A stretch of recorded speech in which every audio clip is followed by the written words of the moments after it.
This is Mavic Air 2. You may have some questions, like, So what's different? well, let's start with the larger sensor.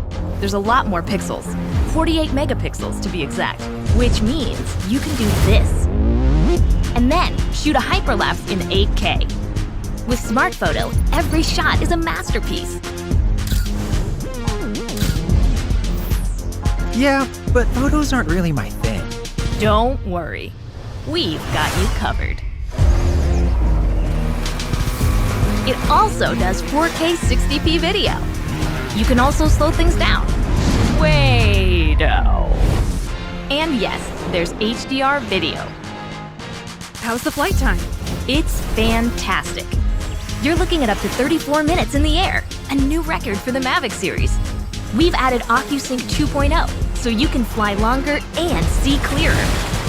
What if I'm not a great pilot? That's where Focus Track comes in, so you can fly like a pro. Or just press a button. Here's the best part: automatic obstacle avoidance. Okay, but what do I do with all these shots? Here's an idea.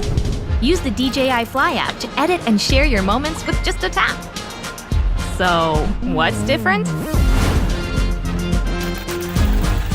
A whole lot.